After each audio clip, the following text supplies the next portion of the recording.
Lu Yogang O. The only podcasts I listen to are Click This and the two Cornette shows. Kev and Jim agree far more than they disagree on most things. The disagreements might be extreme, but I'd argue the agreements would be just as extreme. I'd love the two to chat. I don't think that Jim and I are too far apart on much anymore. Yeah, I don't think so at all. I think, even when Jim was famous for coining the 5-move thing, right? Yeah. He did it on one of our shows. He didn't do it like making fun of you. I felt that it was like he got over with 5 fucking moves, and one of them was a hair flip. It was almost a distant admiration.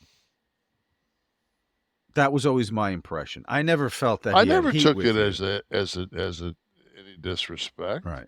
You always kind of wore it as a badge of honor, right? Well, to me, when you're doing something that's a work and you're doing less and making more than 99% of the guys, aren't you kind of like, haven't you kind of figured out the secret sauce? So, yes, you've cracked the code. I mean, I don't remember me ever having to come off the top turnbuckle and do a flip and land on anybody. Mm-hmm. Is there any way did you show that thing to Steve that I sent you? I'm going to bring that up in a minute.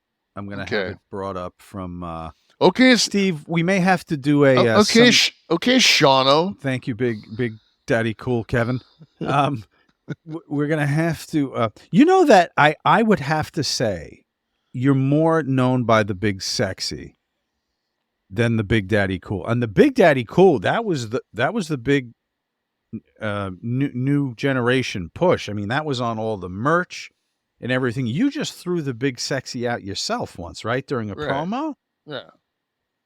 But when we first announced that we were doing this show, and I would run into people, they would say, "You're doing a show with Big Sexy." That's the thing that's lasted.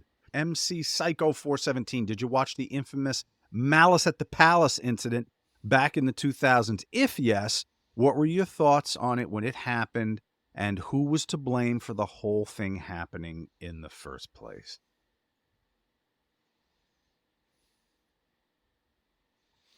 I mean, I don't. I've seen so many. I've actually watched the Netflix thing about it. I mean, I've seen so many different versions.